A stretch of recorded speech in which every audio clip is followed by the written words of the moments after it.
Friday lunch and are feeling nice and full and ready to do a little bit of work. Yes. That's usually where the groan comes in.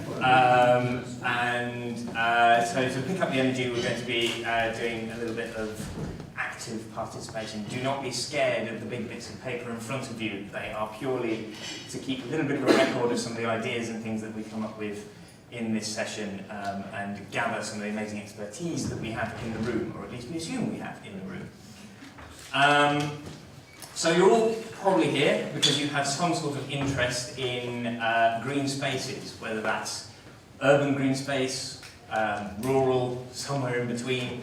And so looking at this complex issue of engaging people with green spaces and looking at some dynamic and positive solutions-based approaches that we can come up with some ideas about. So, if I haven't met you already, my name is Matt, and I work for Bristol Naturalistic Consortium with partnership behind Communicate. And these are our 14 member organisations who all work together within a fairly unique charitable structure to deliver a series of programmes which all focus around our objective, which is engaging people with the natural world through collaborative action. And as well as Communicate, from a kind of professional development point of view, we do a number of other programmes which are more public-facing. Some of you, if you're Bristol or Bath-based, might know the Festival of Nature, which is our big public programme in June, about 25,000 people each year celebrating the natural world in various exciting ways in June. But this is kind of a little bit of a sort of self-indulgent opportunity to look at some of the work that we've done around, that we've been looking at in terms of engaging people with green space through a program called BioBlitz, which if you've never come across BioBlitz, they are lots of fun, and it's essentially an event format of getting people out into a green space to count and identify the wildlife that is there. And it's framed as a 24-hour race against time to collect as much information about the wildlife in a green space as possible. So bringing together scientists, researchers, naturalists, and members of the public, school groups, all in one space under a joint objective. This is one of my favourite pictures from one of our own BioBlitzes. This was at Oldbury Court in East Bristol 2 years ago. That's Jeff, who is from the University of West of England and is an entomologist, and this is a young lady who was helping to identify spiders. And one of the things that I love about BioBlitz as a format is that it creates moments like this of individuals connecting with something very, very locally within a green space that is very close to where they live quite often. And learning something new about the wildlife that's on their doorstep. So spiders, for example, almost impossible to identify down to species, terrible things to be an expert in, sorry Jeff, and most things you have to dissect and have a good look at their genitalia before you can figure out what kind of spider it is, which is a really complex message to have to share with a 5-year-old. And so normally it's like, yes, it's a spider, and we don't know what kind, but imagine if we did. So this is something that we've been working on since 2009. We came across this idea of BioBlitz. It started off in the United States, and we, being kind of wanting to try out new things and new formats, the Consortium thought, let's run a BioBlitz here in the UK. And we did here in Bristol in 2009, and at the same time other partners caught onto the same idea. Our friends at the Natural History Museum and Marine Biological Association down in Plymouth. And we ran the first series of BioBlitzes in 2009 in the UK. They were very successful and had we learned a lot in that process of putting together a major citizen science public engagement event in green spaces. And so we went on to form the National BioBlitz Network. The following year we had 37 events across the country. The year after that we had 60 events across the country. The year after that we had 90 events across the country, and decided actually we've got more events in this programme than is really manageable with the expertise spread across so many events. So we sort of started to look at smaller, bigger, better BioBlitz events and started to bring that down together. Our role in that, as the Natural History Consortium, has been very facilitatory. So we have tried out these formats and then passed on what we've learned from running them in the form of working in partnership to write a guide to running a BioBlitz, which is all available to download online. And more recently, sort of toolkits like this one on the left here. It's weird to be pointing right and saying left.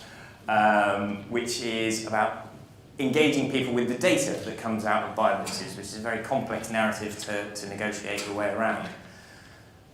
And this is the kind of context that we've worked in green spaces with. And so this is kind of, I really want to pick up sort of your thoughts on some of the assumptions and the challenges that we've come across when putting this kind of program together. So we did a little bit of research, and we found from doing surveys and visitor interviews across the whole BioBlitz network, so events all over the country, and we came back with, references dropped off there, but we came back with a few kind of key headlines of what BioBlitzes can deliver as an engagement event in a green space. BioBlitz events are enjoyable, people like taking part in them. They provide opportunities for people to gain knowledge of different species, learn new skills in wildlife identification and recording. New people come along to BioBlitzes. There are new audiences who have never been involved in biological recording, had not a lot to do with wildlife and green spaces before, do come along to BioBlitz events. They inspire positive action. People want to carry on doing things after a BioBlitz. They can cater for all ages depending on how they're run, so you get a whole wide range of different people taking part. But we did find a big thing is that they're not very diverse in terms of, culturally diverse in terms of their audience. And some of that, and we sort of found it very difficult to unpick necessarily why that was for different things, but there's a lot more work that needs to be done there. And so that's kind of what we know about BioBlitz. There's something coming around the corner for BioBlitz, which is an interesting thing for us next year in Bristol particularly, but is also hitting London and Plymouth as well, so those original 3 partners of the BioBlitz network, which is the City Nature Challenge, which I would invite you all to come and talk to me about at another point later this afternoon. But this is, again, originated in the United States. This was 2 years ago. San Francisco and Los Angeles decided to have a competition between them and took each other on head-to-head to see who could find the most wildlife across the city in 4 days, who could get the most people involved, and who could collect the most record data points for their wildlife, and had an inter-city competition. So very similar to a BioBlitz, but citywide over a slightly longer time period, and engaging people digitally more than face-to-face as we do at the BioBlitz event in a single point. So people could send in their records via an app, and that was all collated together so you could do a lot of it remotely. And the engagement that you got with experts and things was online through Twitter and other platforms. So last year, it went from just being San Francisco versus LA to United States-wide, 30 cities involved. And this year, the City Nature Challenge is expanding to be global. And we are putting in the offing from Bristol to see if we can compete with the 90 other cities across the world who are doing this kind of citywide BioBlitz. So as the kind of home of BioBlitz in the UK, it's kind of felt that we need to be part of that challenge. And this has thrown up a lot of questions about the assumptions we make when putting on this kind of activity. So we are taking people we want City Nature Challenge to deliver BioBlitz type outcomes on a grander scale across the city with people engaging in their local parks and things, not just coming to where we want them to go. And the more we thought about it, the more we realised that we're making lots and lots of assumptions as we did this. And this is my funnel of shared assumptions, which I would be really interested to know whether you guys agree with any of these. But essentially, when we're talking about engaging people with green space, these are the assumptions that I make when working on BioBlitz. That in order to get desirable outcomes, such as people taking more interest in parks and therefore funding being more available, policy changing, people getting health and well-being benefits, better inclusion of people using parks, behaviour change, some of the things that we talked about before, wildlife conservation outcomes, is that we can kind of throw in these three things, and I'm sure there are more examples as well, of what we want to achieve is greater use. We want more people using parks. We want a more diverse audience, more different types of people using parks, and we want people to know about parks and the wildlife that's in them. And we kind of make the assumption that if we throw all those things into the funnel, if we achieve those things, then these desirable outcomes will kind of naturally filter out of that. And so that's where we throw all our interventions, like BioBlitz. We run events, we run campaigns, we do all kinds of community engagement activities to get more people using parks, or different types of people using parks, to get people to know more about parks. And then we assume that that will create a kind of positive feedback loop, and all these desirable outcomes will give us better quality green space, however we want to define that, and that will then give us feedback into the loop and get greater use, more diverse audiences and more knowledge. Does that sort of ring true with anyone, or am I barking up my entirely own tree? Do you mean, does it ring true that that is the cycle, or does it ring true that that's what we think the cycle is? Yeah, one of them. I would declare an interest in the Albury Court BioBlitz. I was at the Albury Court BioBlitz trying to recruit people to form an Albury Court park group, and we still haven't managed it. So that loop hasn't closed for us, and it is causing massive problems. It's caused a great scar across the park with a completely inappropriate car park, which is still operating on grass in October. So, for me, that loop's not complete. Yeah. But I think that's how the loop should work. Yeah. I just don't know which bits I need to plug together. And that's, I think, what the challenge that I want to put out to the room, and that hopefully we can look at with some more examples as well, is sort of, if that's how we're currently working, what do we need to change so that we actually get what we are trying to get out, rather than just kind of slogging away at the same old thing. So Matt, was it just public parks you're talking about, or can animals in their gardens and other spaces? I think it's publicly accessible green space, or accessible green space. So whether that's nature reserves, council-owned parks, or organisation-owned land that has access. But not gardens, not private gardens? No, it isn't. If it was, then you could get other outcomes from that. People would do things in the gardens. But you could get outcomes from front gardens, which are visible and quite often not well tended in bits of Bristol. There's a real diversity in the presentation of front gardens. Hold these thoughts. These will come in afterwards. Fantastic. So that's the kind of my little tiny bit at the beginning. What we are going to hear from now is some people who have a lot more experience in working in green spaces and engaging people. But that's kind of how we as the BNAC partnership are working on what we would love to expand on and do more to find out more about how to do better. So these are the kind of questions that I came up with of how we tackle that kind of loop of saying, are the desired outcomes that we're looking for right or relevant? Are those assumptions right or relevant? And should we be really reimagining how we engage people with green spaces? And we're hoping for this to be a very positive, creative and proactive session of bringing together new ideas and things working in the changing landscape that we find ourselves in around funding and wildlife conservation issues, wildlife still declining, all of those kind of negative things that are easy to dwell on. But if we accept that we're kind of working within that landscape and have to reshape how we work in order to still achieve what we need to, and that's what this session's all about.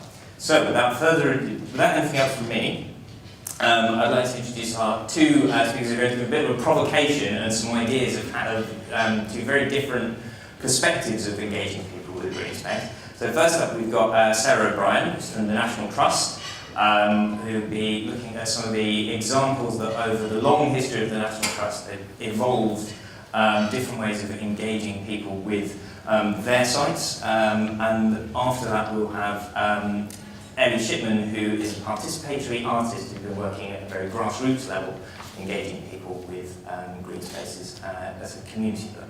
So if we start with Sarah. Right, thank you.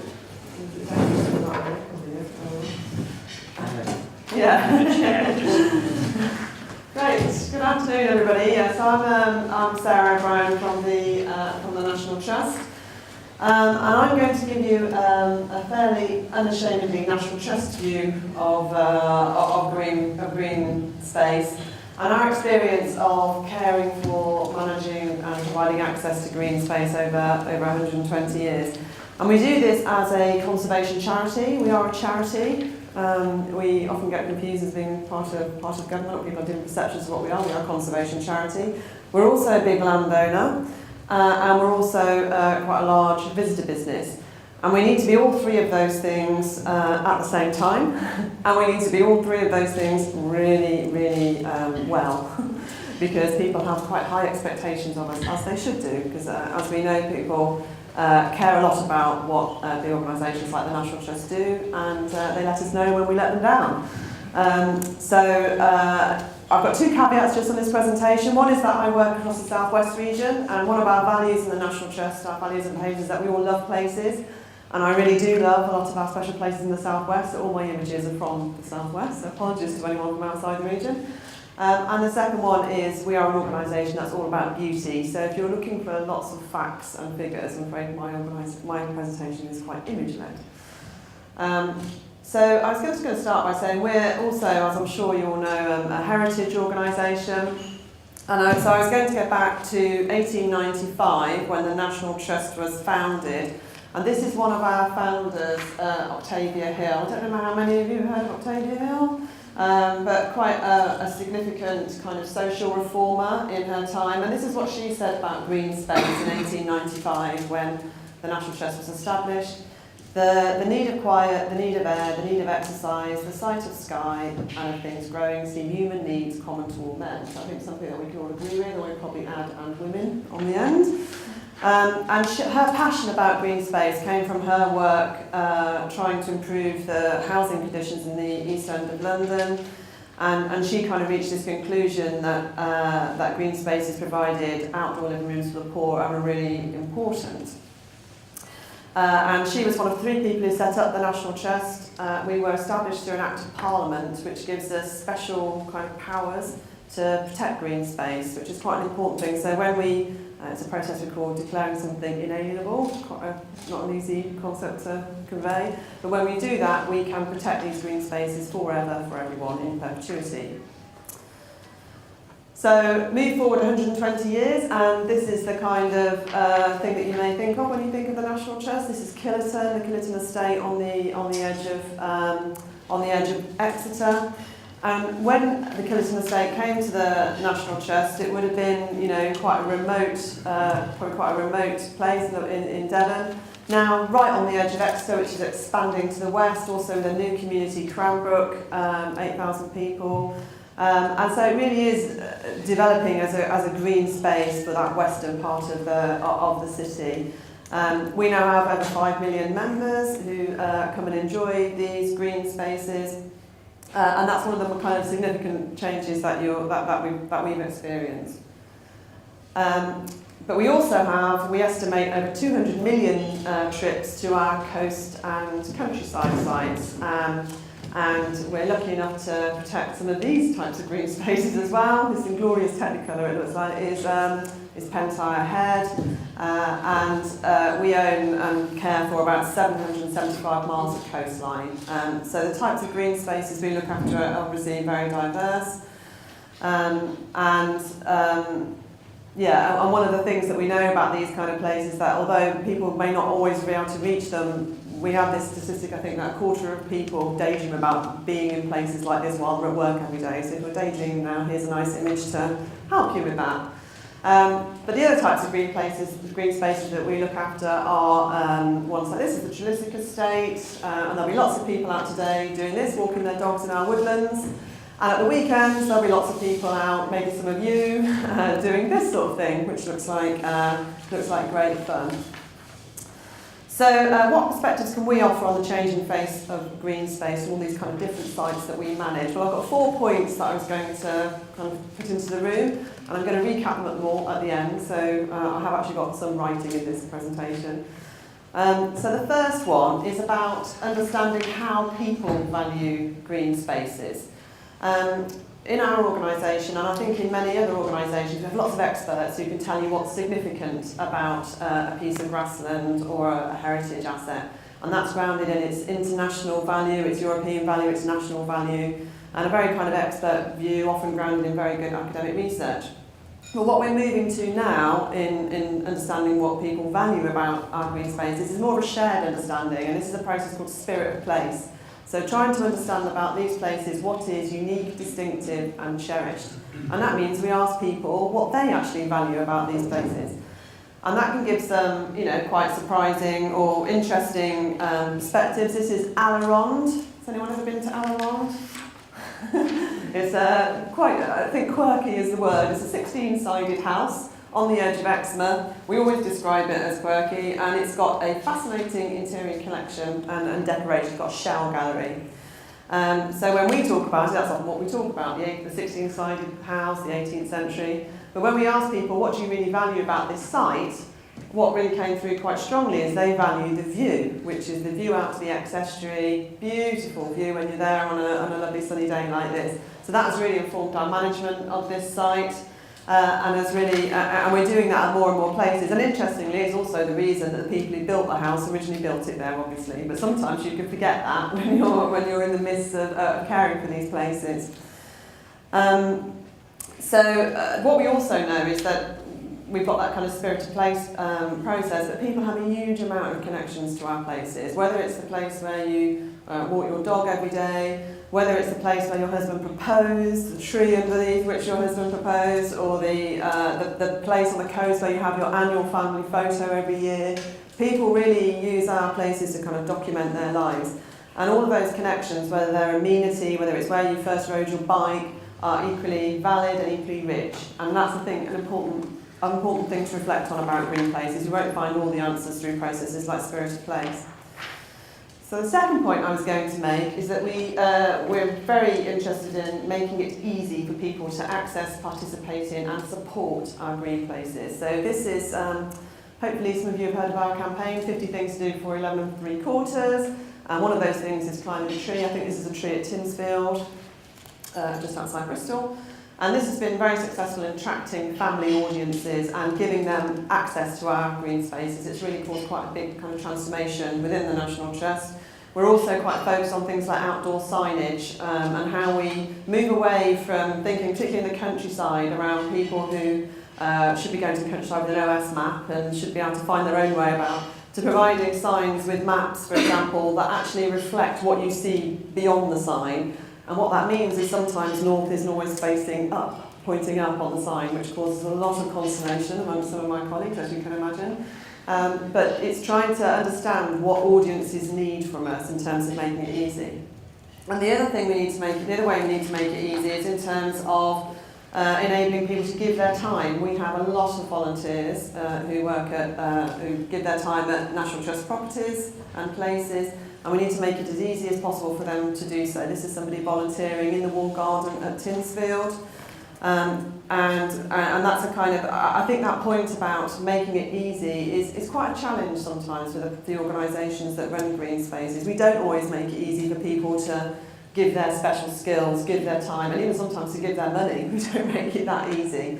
So making it easy, I think, is an important thing. And one of the ways we're trying to make it easy is things like this, which is, I think they called it a family muck-in day, again, near Exmouth in Devon, where families are able to engage in the kind of conservation work. And that's not a kind of weekly volunteering thing. That's something where you show up for a day and really get stuck in and have that connection to that place. And I like this one because of the face of the man, the expression on the man's face looking at, I don't know whether that's a member of our staff or whether that's the dad, but I would look equally horrified if my 7-year-old had a pair of shears. So the next point I wanted to make about green spaces, the third point, is we absolutely need to make sure that our green spaces deliver more for nature. I assume a lot of you will know this image. This is from the Making Space for Nature report. So we know what we need to do to address the declines in biodiversity. We need more sites for nature. We need to be bigger. We need to be better. We need them to be joined and connected. So that's a big thing for us at the moment, thinking about how we can play our part in achieving that. But we also need to make sure they deliver more benefits for people. And I think this came out yesterday. How do we really value the health and well-being benefits that these green spaces, our many green spaces, deliver? And how do we do this maybe in a way? I think a lot of the communications around this focuses very much on the evidence and on a very data-driven kind of explanation of health and well-being. And I do wonder if we need a more kind of to bring some of that more emotional and personal perspectives to it. So the fourth and final point that I wanted to make, going back to that, is we've been quite successful. One of the big transformations in the National Trust has been bringing in the kind of family audiences and the 50 things. That has been a huge difference. If you went to our places 20 years ago, I think you would really feel the difference to our places today. But I think one of the things we're realising, both in our heritage and our green space property, actually, is that providing the access isn't enough. We need people to really care about these places, feel they're relevant to them. And so a big focus for us now is around emotional connection. Like, do people connect to these places? Do they feel that? Do they care about them ultimately? Because if we're just a nice day out, we are not kind of creating that next generation of champions for heritage and green space. And this is on the Bath skyline. A big question for us really is how do we create these sort of experiences of the natural world, and how do we do that? And this part of our strategy is called how do we move, teach and inspire people. And I think that point about moving, people need to feel moved when they experience these places, we hope. So these are the kind of 4 points that I wanted, or 4 thoughts that I wanted to offer the room. So how do we really understand what people value? How do we make it easy to participate and support green spaces? How do we make them better, more benefits for nature, more benefits for people, and how do we grow that emotional connection?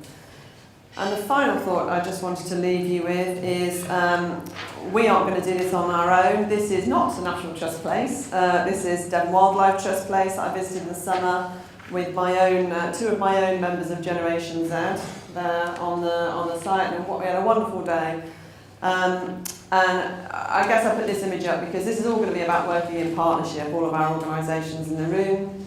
And it's also going to be all about involving our most passionate advocates and supporters. One of the things that struck me about this and several other days that we've had over the summer, we've had really fantastic experiences of nature, is they've all been led by passionate volunteers. And I think that's another thought I'd kind of give. How do we use our passionate, knowledgeable, experienced advocates beyond the kind of people who work for our organisations, and create the next generation of advocates for nature? That's it.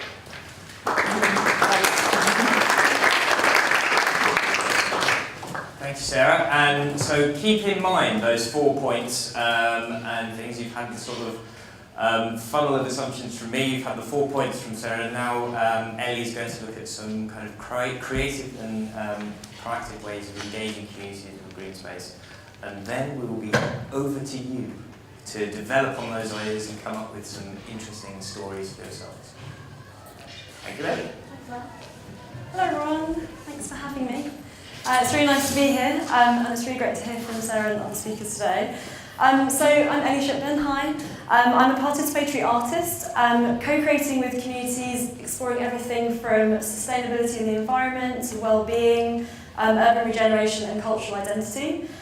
This often results in participatory workshops, co-created craft objects like quilts and upholstered pieces, installations, audio, and printed and digital media as artistic outcomes. I'm also the director and founder of the creative collective Something Good, Something Useful, or SGSU, which offers creative community consultation and participatory projects through partnership work with a range of my associates, from architects to anthropologists, filmmakers and other sustainability professionals. So today, I'd just like to introduce a range of participatory projects that I've done in my own practice, from Bristol to Bath, London and Peterborough, with a really diverse array of audiences and different project types. And I'll then link these to a toolkit, which I think may be printed on the tables, which I developed through my Masters in Sustainable Development at UWE, where I researched case studies and interviewed artists, resilience professionals and other sustainability leaders for my thesis, which explored how participatory art can use community development methodologies to catalyse more climate resilient communities. So it's just a kind of toolkit of recommendations that I'll talk a bit about at the end. And then I'll respond to any questions if there are any, and then go into the open space session. So the first case study was called I Survive. It was part of an exhibition called Making Places at London's Pump House Gallery in Battersea. I worked with Year 3 inner city children, largely from social housing blocks in Battersea, around the gallery. And the exhibition was part of a group show with 3 other artists.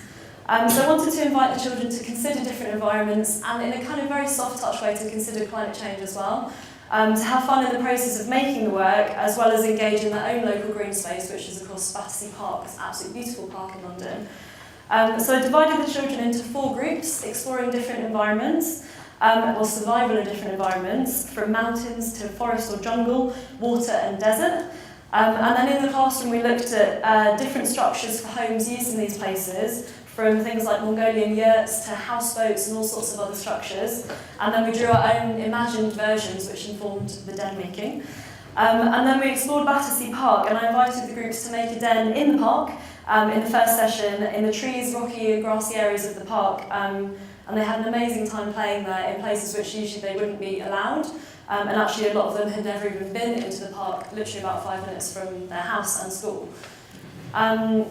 Many of the children also had never made a den before and thought you needed special equipment, which was really sad actually, so I assured them you can use anything you want, anything you can find at home. So we returned to the classroom and the groups designed and made their own den for the exhibition through creative team making sessions. And interestingly, the teacher was quite unsure about group work and how the children would collaborate together in teams of about 6. As they hadn't done it before, but the children really took to it and made these amazing dens out of their materials. So the important thing I think about this project and way of working was taking the participants, the children and the teacher, outside of their normal routine, outside of their normal way of working, to get really imagination and ideas flowing, which it really did, and of course to have fun making, which was a very chaotic session with all the tables in the classroom pushed to the side and just bits of chicken wire pinging everywhere, and yeah, it was great fun. So the results, as you can see, were exhibited in Pump House Gallery, and in the background there are postcards for each den, asking the viewers to add their tips for survival in each area as well. So it was encouraged participation at every stage of the project. So Playing Out are, as you may well know, a national play organisation based here in Bristol, who encourage resident-led street closures to create safe spaces for children to play outside. This project, Building Blocks, was a new strand of work for Playing Out, which is focused more on social housing blocks and exploring the use of green space as a potential play space. So the project's ongoing. It's a two-year project based in Redcliffe, which are the images here that I've been working on, and Lawrence Hill. And it's a collaboration with one of my SGSU associates, the architect George Lovesmith. So we've been working together on this. We really wanted to do something different from the kind of regular Playing Out work, using creative interventions to highlight the green space and really encourage people to come and engage with it, and to provoke new ways of kind of interaction within that. I was really inspired by the architect Simon Nicholson's 1970s theory of loose parts, which basically encourages interpretable objects, which are brought into a space for any play use so the children can interpret them in their own way. So we use things like fabric, pegs, string, chalk, and all sorts of other materials to encourage the children to reimagine the space in their own way and allow them to use it as they wished. So the results were all sorts of dens again, like all sorts of things hanging from the trees, string laser mazes, peg claws, and lots of different chalk patterns and games, as with any grid Playing Out project. So the visual bold fabric along this screen, which as you can see the housing block goes up all sides around it, so it's a great kind of visual space that people can see at all times. And it was a clear sign to the residents in the flats above that play was happening in this space, the space was being used, and encouraged more to come and join in. So importantly, this was our kind of hook for engagement. So we built trust, another very key thing, and all this work with the residents through weekly play sessions, which we kind of supported, but with again allowing the children to lead it themselves. We're not play workers, we're not coming in to kind of facilitate the session, but we're there as a point of contact and support. And we took part ourselves and actually played as well to kind of really establish those relationships with the residents. The aim of the project was to create resident-led playing out groups to carry on, and also in this project to create some permanent co-design interventions in and around the space to encourage play. So this, the picture on the right here, we brought in different coloured paper to encourage the residents to actually make their own designs for a mural on the underpass just around the corner of this photo. So this was a really highly accessible creative mechanism which allowed everyone to get involved, from the under twos even to the parents and grandparents even. So Reuse Heroes was part of a festival in actually a National Trust site, Bushy Norwood in Bath, just behind the university. Part of the Forest of Imagination, which is run by 5x5x5 equals Creativity, which is a children's arts organisation. So the workshop took place over 2 very hot days in Bushy Norwood here. So I invited children and their families to become reuse heroes through making capes and skirts out of plastic bag strips, which we'd cut out, rapidly running out of, as it was very, very popular, which was great.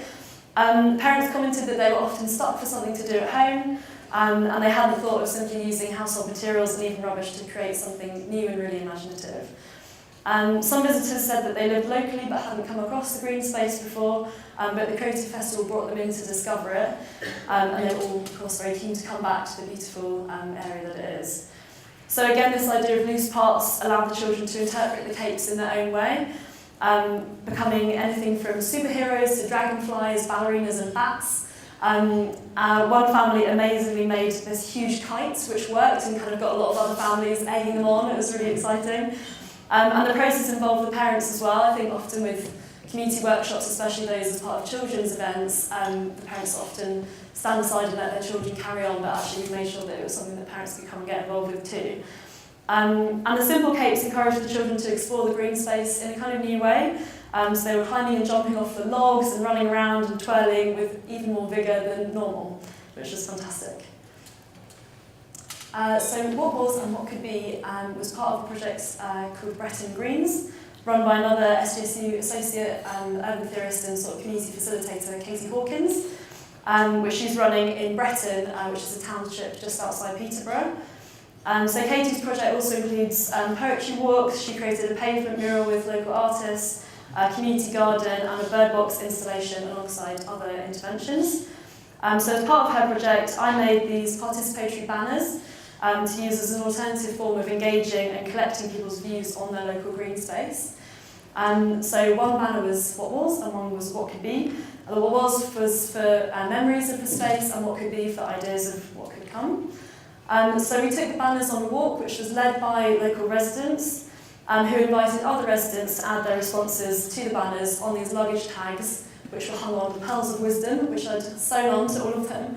And it was a lovely way because it was led by the residents. It really engaged more people, rather than just if Katie and I had read it ourselves. It was really about letting them show us the way.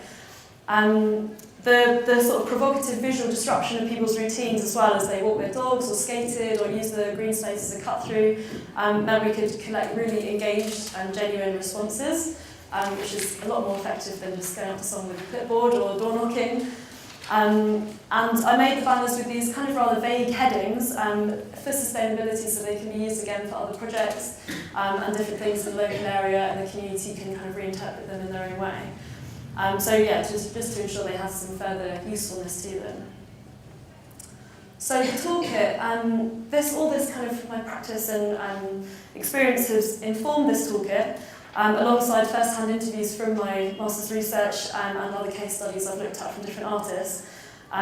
So the thesis, as I said, explored how participatory art can use specifically asset-based community development methodologies, which for those who might not come across it, is really about resident-led sort of community development and working on the kind of skills and interests of communities rather than imposing them.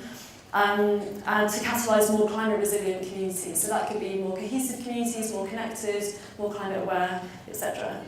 So interviewees included a range of people, participatory artists, Bristol-based Sarah Zoltash, New York-based Eve Mosher, who did High Water Line, Chief Resilience Officer at Bristol City Council, Arabs and Cousins, and Research Director at Climate Outreach, Adam Corner, amongst others.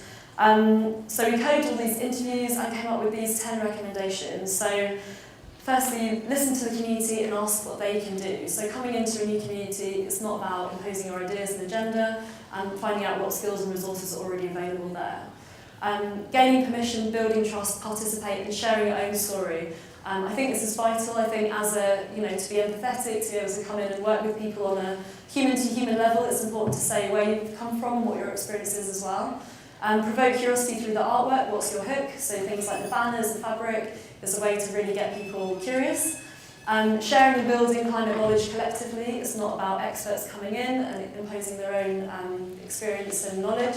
It starts saying what residents know about where it might flood in their local area, what grows locally, what they've experienced living there for many years. Partnering with others and building your support network. The support was particularly interesting from this research in terms of well-being of the artists and local people.